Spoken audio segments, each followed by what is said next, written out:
कृष्णा सोबती के साहित्य पर 2 दिवसीय सेमिनार के दूसरे दिन के आज के पहले तकनीकी सत्र में मंच पर उपस्थित प्रोफेसर वेद प्रकाश जी, मुख्य वक्ता के रूप में साथी प्रोफेसर नवीन चंद लोहनी जी, दिल्ली विश्वविद्यालय के professor Ashutosh Kumar ji, professor Neeraj Kumar ji, professor Abdul Aleem साहब, विभाग के अध्यक्ष और सभी हमारे साथी, प्रिय विद्यार्थी मित्रों, और कार्यक्रम का संचालन कर रहे डॉक्टर जया प्रियदर्शनी शुक्ल। कल पूरे दिन कृष्णा सोबती से जुड़े और उनके साहित्य से जुड़े, व्यक्तित्व से जुड़े अनेक पक्षों पर विस्तार से, गंभीरतापूर्वक बहुत सारी बातें हुई। तकनीकी सत्र में कल पंकज पाराशर ने तमाम सारे प्रश्नों को उठाते हुए एक बड़े ही महत्वपूर्ण ढंग से बहुत सूचनापरक बातें उनके बारे में कहीं।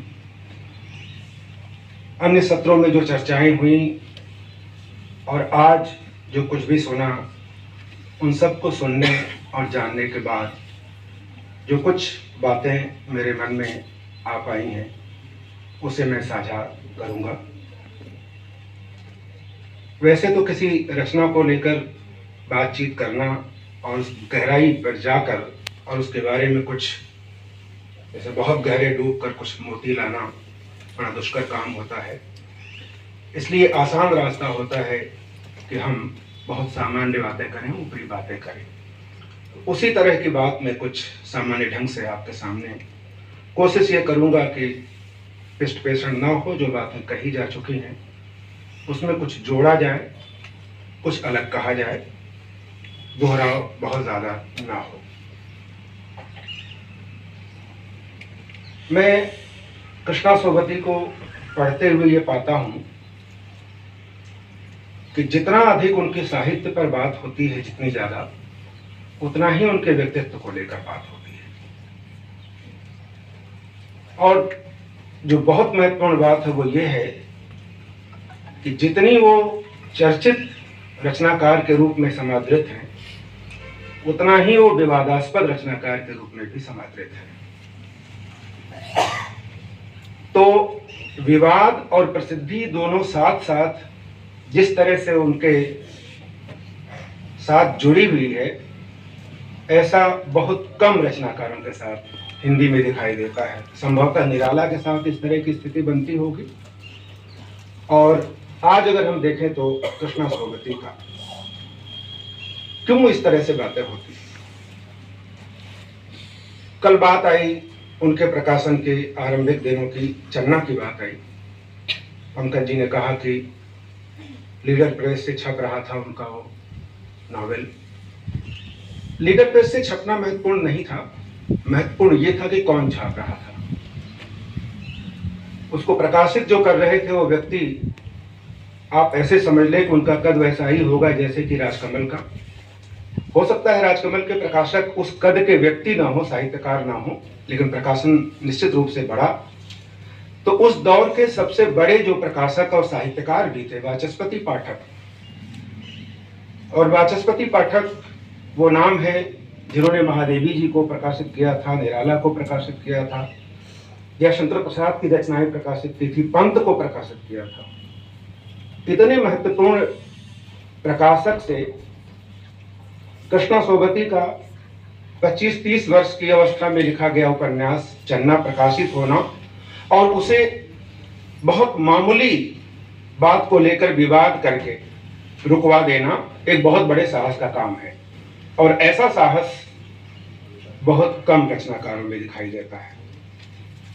और जो साहस उन्होंने उस दौर में अपने अंदर पैदा किया, वो पूरी उम्र चलता रहा, वो बेबाकी चलती रही, वो हिम्मत चलती रही। इस तरह का बहुत कम उदाहरण देखने को मिलता। आप कल्पना करें कि किसी रचनाकार का पहला ही उपन्यास पहली ही रचना प्रकाशित होते होते रह जाए या प्रकाशित होने के बाद उसे नष्ट करना पड़े, कितना बड़ा दर्द होगा। प्रेमचंद के साथ ऐसा हुआ था, सोजे वतन के साथ ऐसा ही हुआ था। मुक्तिबोध उनके जीवन काल में तो उनकी पुस्तक नहीं आ पाई थी, चाँद का मुंह टेढ़ा है, और जो छपी थी पुस्तक भारतीय इतिहास और संस्कृति वो उनके सामने जला दी गई। कृष्णा सोबती ने उसे प्रकाशित नहीं होने दिया। ये बहुत बड़े साहस का काम था। बिना ये सोचे कि आगे क्या इसका संदेश जाएगा, वे वाचस्पति पाठक से टकरा गई, वे जैनेन्द्र से भी टकरा गई।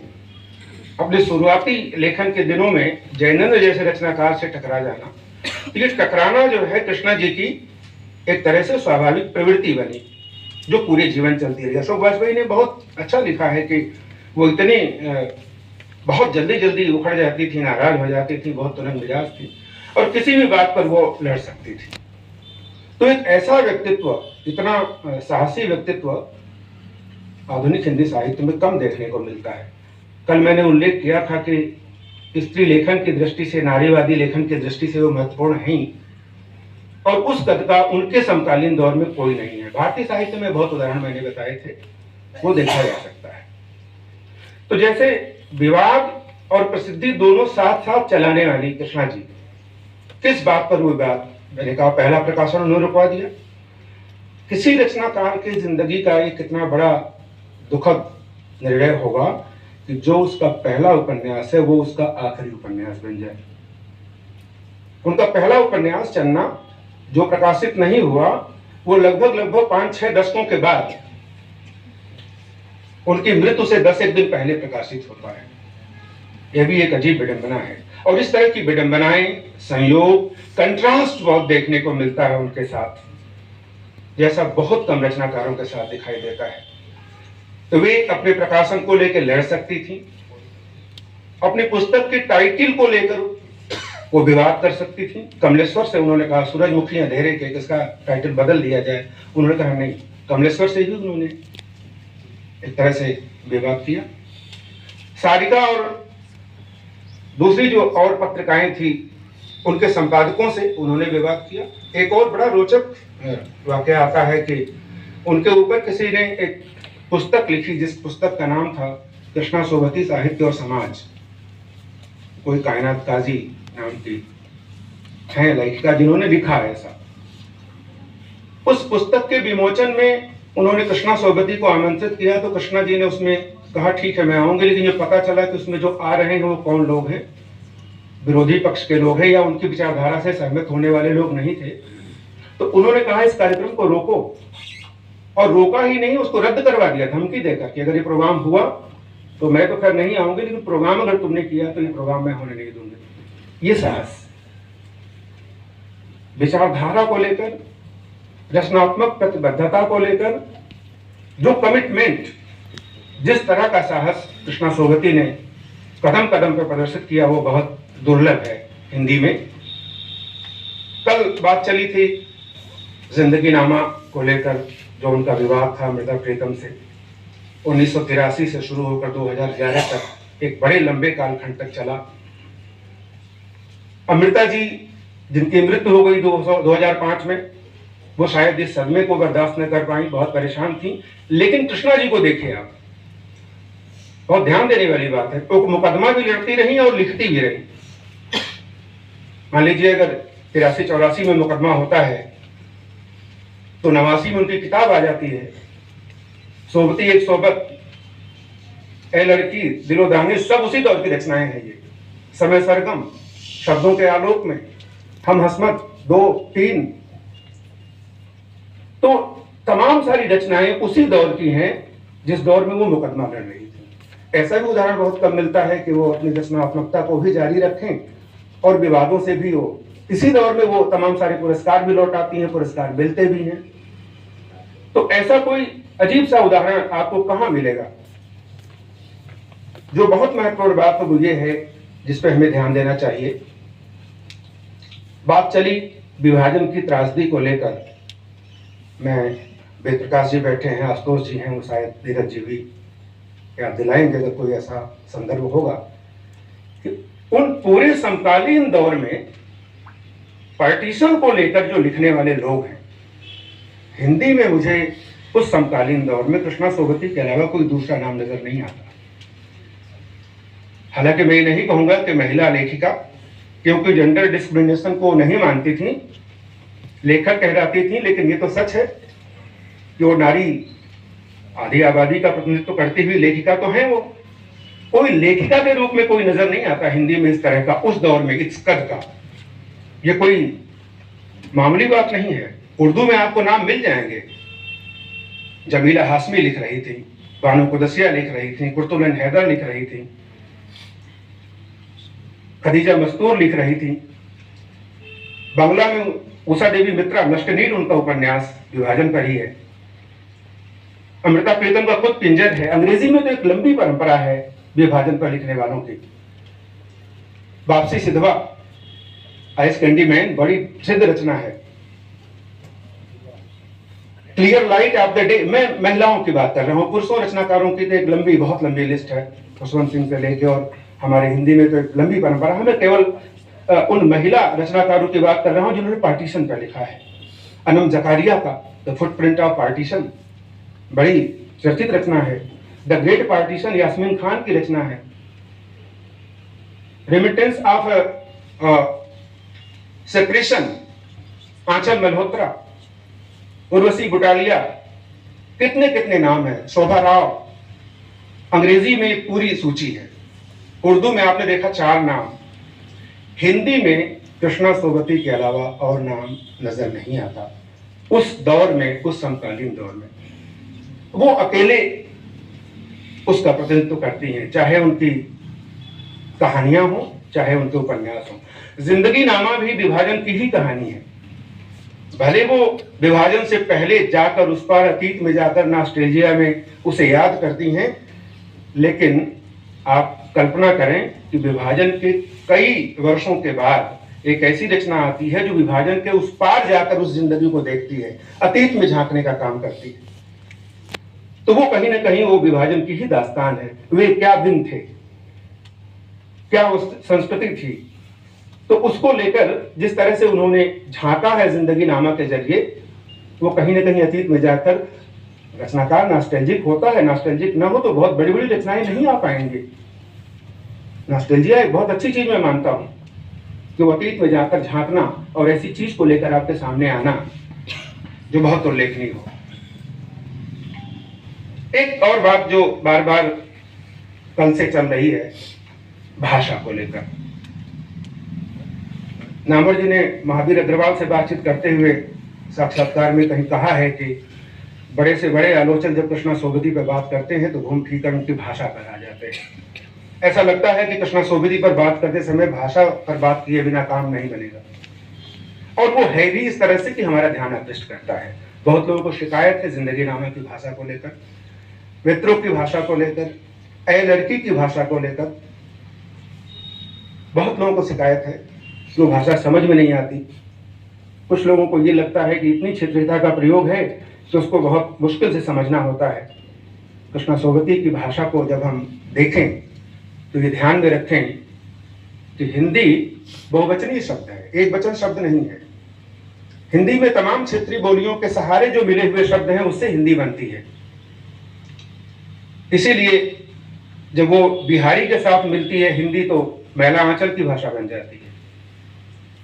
तो जिस तरह से छत्तीसगढ़ी के साथ जब हिंदी मिलती है तो गुणसागर सत्यार्थी और मुकुटधर पांडे की भाषा बन जाती है।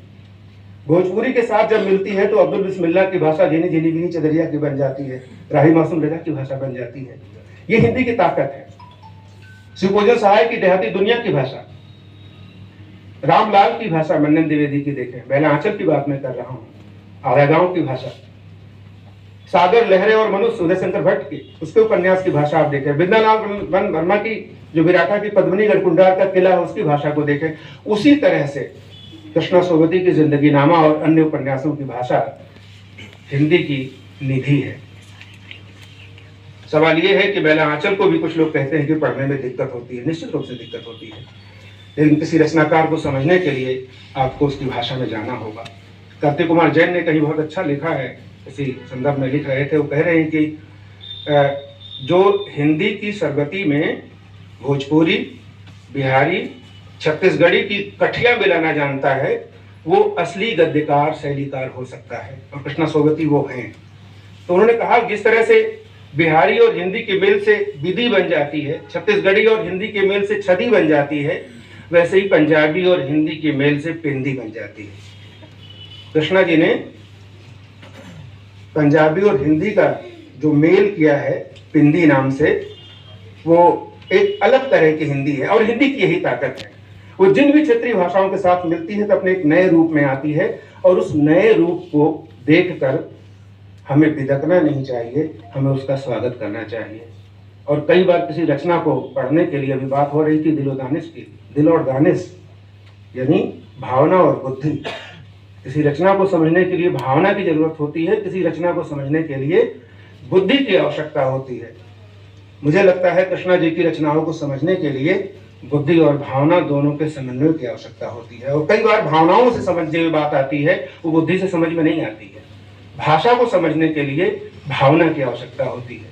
उस रचना में भाषा एक तरह से वायवी हो जाता है जब आप उसके अंदर आप प्रवेश करते हैं। इसलिए मेरा अपना ये मानना है कि कृष्णा सोगती अपने समग्र रूप से अपने व्यक्तित्व में और अपने रचना में भी जिस तरह से उनका व्यक्तित्व है उसी तरह से उनकी रचनाएं।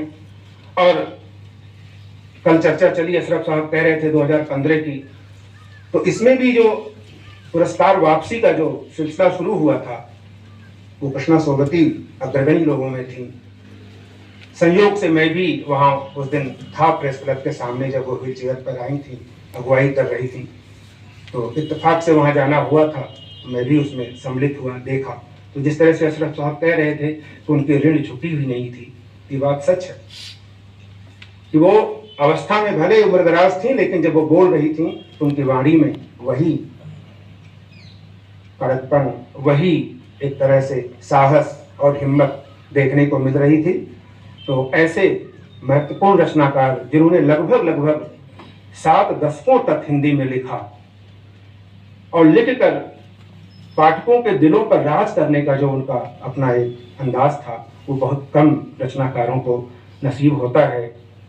कि नज़र नज़र में उतरना कमाल होता है, नफस नफस में बिखरना कमाल होता है, बुलंदियों पे पहुंचना कोई कमाल नहीं, बुलंदियों पे ठहरना कमाल होता है। ऐसी बुलंदियों पर पहुंचकर हमेशा अपने पाठकों के दिलों में जगह बनाने वाली कृष्णा सोगती के 100वें वर्ष में याद करते हुए इस सेमिनार के इस सत्र में बहुत सुखद है। बहुत बहुत धन्यवाद।